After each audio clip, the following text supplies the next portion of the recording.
And hello, my name is Martin, and today what we're going to be doing is talking about blocking volumes. Essentially what we want to do is we want to keep our characters as much as possible on these platforms. What has been happening is that as they hit these trigger boxes, if they were walking off in a direction, we can see them jump out or over the platform. Now in some situations that might be okay. You might set up another thing down here for them to be able to jump back onto the platforms. But in this case, what I want them to do is stay on the platforms, only be able to jump back and forth between the platforms. And if they were to fall in these areas right here, I would want them to like instantly die or something like that. So I'm trying to keep them from falling off the platforms. So to start off, what we'll do is we'll go into volumes. We'll create a blocking volume. I'll drag that out. Okay. And then we will drag and create another one to the back side. And then this way this character is now blocked in. Now, just as a default, just as they are, we'll go ahead and push play and we'll demo them and see what they feel like. Okay, so I am being blocked. My projectiles are being blocked. And you can see that that character is not going anywhere and that their projectiles are also as well being blocked. Okay, so if you were to bring that in, the reason why that's working is because this character is labeled as a pawn, the projectiles are labeled as projectile, and this wall is blocking all of those. So if you were to click on it and then come to its collision settings, you would see that it is labeled as an invisible wall. It is a world static. And in its presets, it's basically blocking everything except for jump AI and the jump trigger. So what we're going to want to do with this is we're actually going to want to switch the collision preset to a custom. So we're going to switch that to custom. And then what we're going to do is we're going to set everything to block. And we're going to say ignore pawns and ignore projectiles. Now what I want to do is also do the same thing to the other one in the back. So we'll do this again one more time. I'm just going to make that wall a little skinnier. All right, with the wall selected, I'm going to switch it from its preset, which is invisible wall, to custom. I'm going to leave it a world static. I'm going to click block for everything. And then I'm going to come over here to pawn and projectile. And we're going to see now that theoretically my character should be able to go through, but this character will not be able to go through. So let's go ahead and push play. Okay, so I am indeed able to go through the wall. My projectile was able to go through the wall. But this character is not able to go through the wall. So let's see if I can get on the other side of him. There you go. Did you see how he was kind of like, his feet were kind of like they wanted to follow us, but they were moving, but they, come on, guy. Follow me. Try to follow me out. Come on.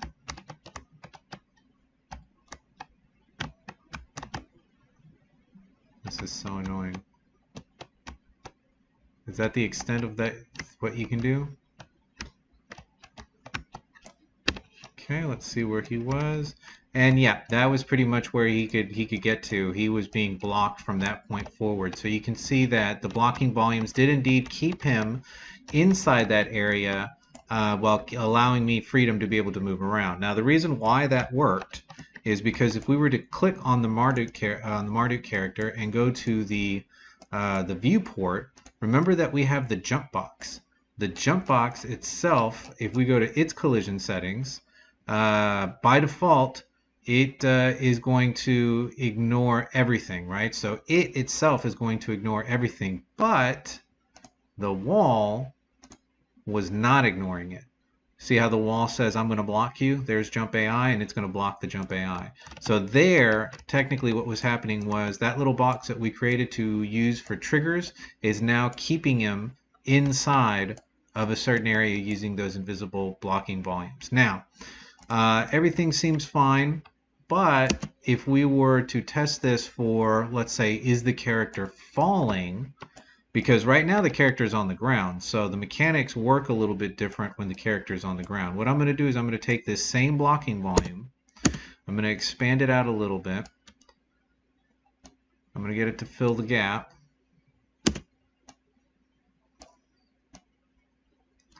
All right, so theoretically what should happen is if I push play, this character should fall through and or actually I'm sorry, based on the settings that we have, what we should anticipate is that the character hits the blocking volume and then stops because they're being blocked, right? So let's see if that actually takes place. And I'm going to see if yeah, that should be fine. So let's go ahead and push play.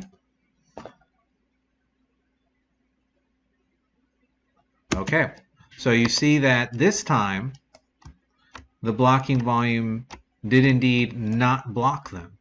Okay, so the blocking, even though it's the same blocking volume, the one that we had down here on the floor, because the character is falling and they have velocity associated with them, they were able to get through this.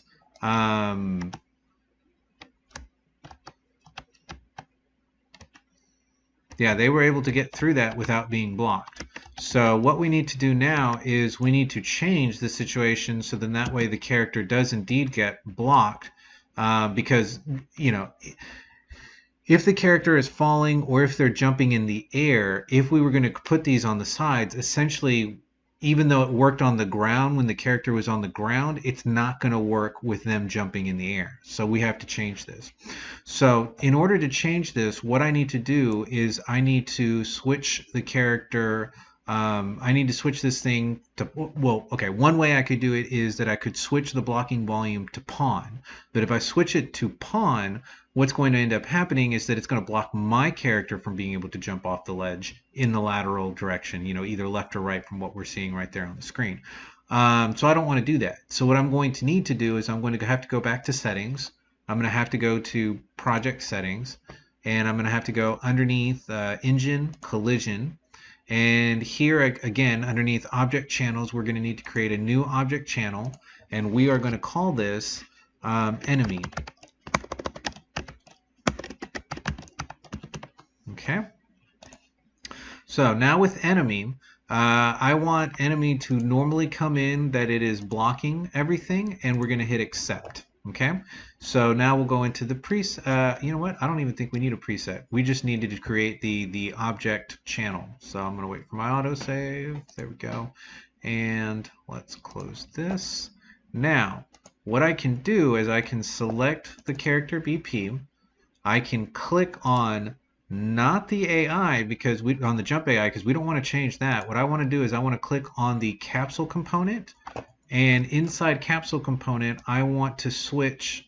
Obviously we're going to need to make this custom. I think y'all's might still be saying pawn. So what I'm going to do is I'm going to hit pawn or collision preset, and I'm going to say custom. I'm going to leave pretty much everything the same except for I'm going to switch the capsule to enemy.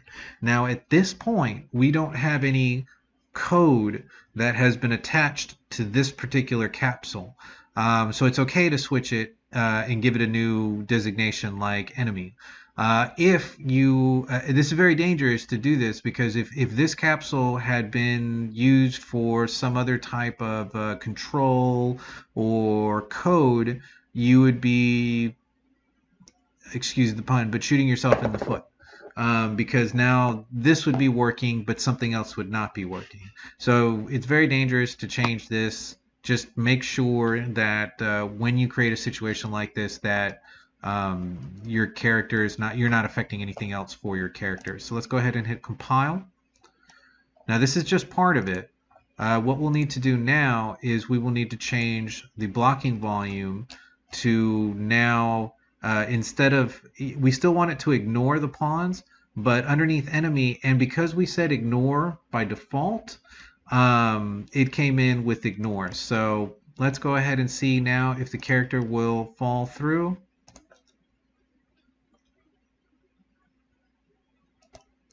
So they did indeed not fall through, and in fact they're actually using it as an ability, you know, they're actually able to walk through it. You can see that my character can indeed go through that area, so I am not being blocked at all by the blocking volume because I'm labeled as a pawn and the blocking volume is ignoring pawn, but to the character they are indeed being blocked. So What we'll do now is we will take this blocking volume and we will adjust that to be able to fit, kind of like create a back wall for this area. So let's select the blocking volume. Let's make it more or less a wall.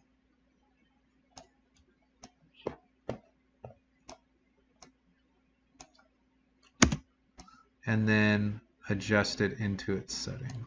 Now remember that these characters are jumping high, pretty high, so we want to make sure that that volume is actually large enough. And one of the tricks that I use is I will make a shorter wall, so then that way I can see the bottom edge of the wall, and then I want to make sure that there are places like this where there are no gaps between where the platform is and where that wall is going to go, right? So let's do something like that, and that indeed then makes it impossible for them to be able to jump off of any one of these platforms except for maybe back there. So let's widen that out a bit, and then we'll drop this down. Okay. So now that that's there, let's go ahead and make a copy of this. Let's hit Alt and drag. Click and drag out. I'm going to put that over here on this edge, and then I'm going to do the same thing. I'm just going to drag it up so I can see the bottom edge and make sure that it is indeed covering the maximum amount of area that I need it to without, being too far in. Okay, so that's that. So now what we can do is we should be able to check this again. So let's go ahead and push play. And the character itself, again, even if they're on the ground, should not be able to walk through this.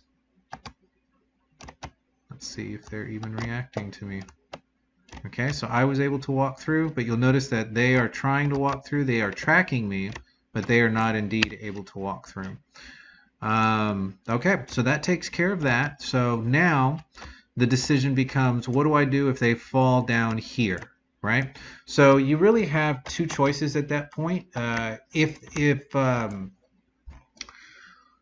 let's say you were doing a platformer and the players would not be able to see underneath a certain level on the platform, you could just put a kill volume there. So you would go to volumes, you would go down to kill volume, you would add it, adjust the kill volume to fit that space, and then that way any character that falls into it would automatically die. You may decide that it's okay for the characters to land down there at the bottom because you're going to provide a pair of stairs for them to be able to jump back up to the platforms. Also perfectly acceptable. That would make perfect sense. Now, the other thing you could also do is do something like what I've done over here, which is create a area that looks like something like a pit with spikes in it, and that pit with spikes will have a trigger volume. Okay, so a trigger box, and then you can assign a death or a destroy actor to that trigger box, and then make the actor die. Now remember that with these right here, we had the ability to be able to respawn them. So let's do that with our character, because I want to keep them, and this is just me, I want to keep them all on the platforms. I want to be able to block them from being able to fall off the platforms, and if they do indeed fall in between the platforms, at least in this case, they will die. So let's go ahead and set up the conditions for this box. So I've got that. Let's hit delete. Yes, I'm sure. Okay. And what I want to do real quick is go into here and delete this real quick. Okay, so to create this box, remember that the floor has a certain amount of depth. What I did was I took a geometry, put it on the floor, made it a subtractive. For the spikes, all I did was grab a cone, put a cone on the floor, made it a little bit smaller, adjusted the size and the settings for the cone, and that's how I got what looks like a spike pit. Okay. And then I put a layer in there for like sand to kind of like make it look like like sand, like the same material that we were using outside. Okay, so now we have our area, right? So in that area, what I'm going to do is I'm going to add a trigger box. So I'm going to come up here, I'm going to type in trigger box or trigger. I'm going to grab the trigger box and I'm going to put that out on the floor. Now from here, what I'm going to do is I'm going to expand the trigger box to fit the entire area.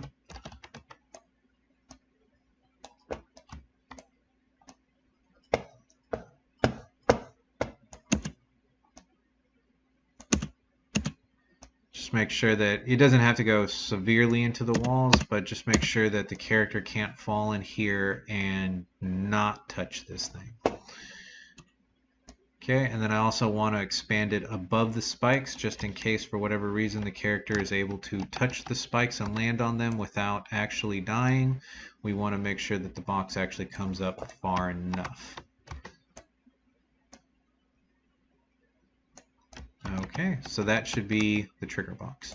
Okay, so now that we have the trigger box made, what we want to do is we are actually going to go into what's called the level blueprint, and I don't believe that we've ever done this before. We've created blueprints down here at the bottom, like the enemy blueprints and other blueprints for other things, but we have not created one for our level blueprint. So if you go into blueprints up here in the top, you'll be able to go to one that says Open Level Blueprint, and you will get an event graph that is now for the level. So these are things that will be happening to the level as opposed to individual objects or characters or pawns.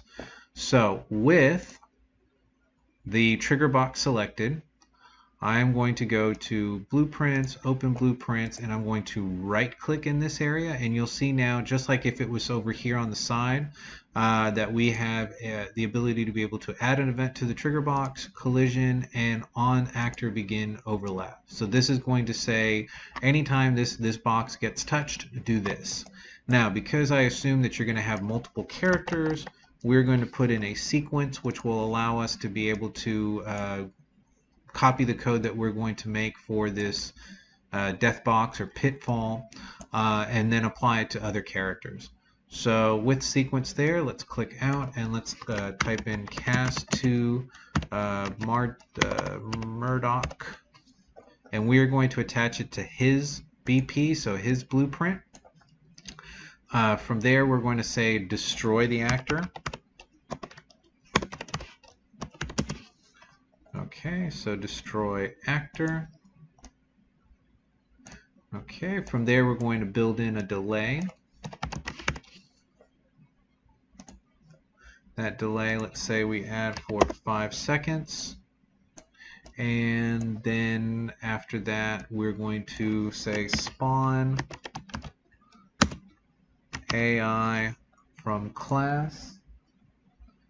And now let's go ahead and connect everything. So on begin overlap, the other actor will need to go to object. The Murdoch character will be the target of the actor destroy. The delay doesn't need to be connected any further. And then over here on spawn from AI class, we want to go ahead and add this in as the Murdoch character. So Murdoch BP, so they will be added back in. And the only thing that we need to do now is decide where we want the character to respawn from. So what I'm going to do is, obviously I don't want to get where the character was last, because then it'll just create a loop of them infinitely dying as they hit the pit. So maybe what I'll do is I'll grab one of the Murdoch characters, put them on the floor here, and start them at the beginning of where the platforms would start. So let's just rotate them a little bit, not that it matters. Now that I have one out on the floor and I know where his feet are going to be approximately when they get respawned, I can now add, I now have the location for this, so I can right click, hit copy, and I should be able to go, oops, not all the way out. I should be able to now go back to my level blueprint. So I'm going to click blueprint, open level blueprint, and here now I'm going to split and let's zoom in.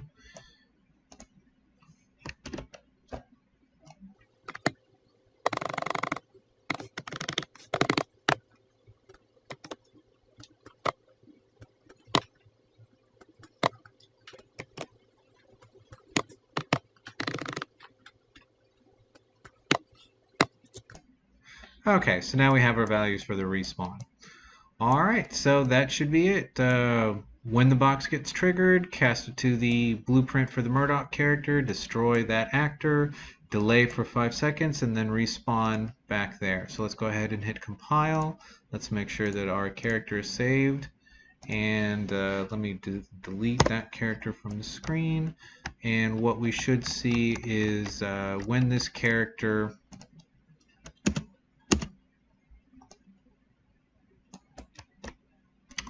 falls into the pit.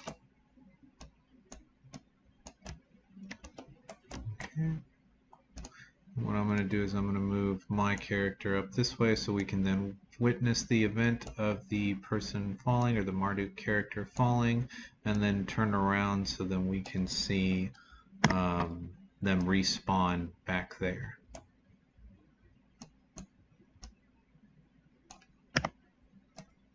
Okay, so let's go ahead and push play.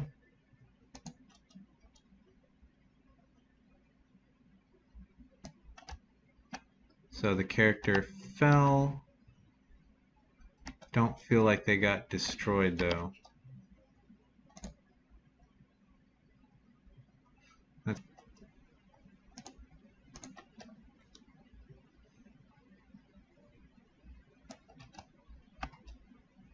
Okay, so no, he's still there. Oh, I know why.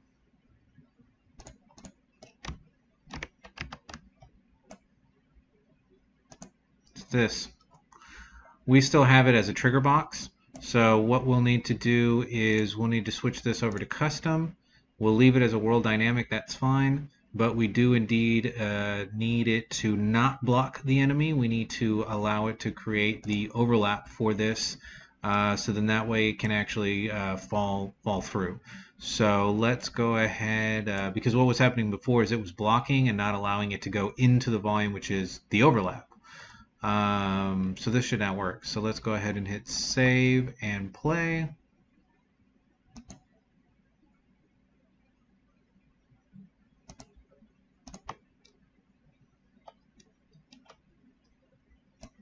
Okay, so character fell in. Character did indeed get destroyed. Character now got respawned over there on the side.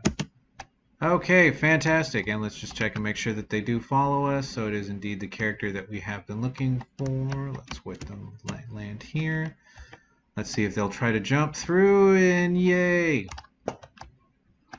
Okay, so you saw that, right? They're trying to jump laterally and they aren't able to do so. And it looks like they are now in some kind of jumping loop. Let's see if I can interact with them and maybe get them off this silly loop. Okay, nice. So now we have blocking walls, blocking volumes. We also have now a pit. Everything is blocking the enemy characters. Nothing is blocking my character. Let's see if I also do not die if I jump into the pit, because I have not labeled my character to do so.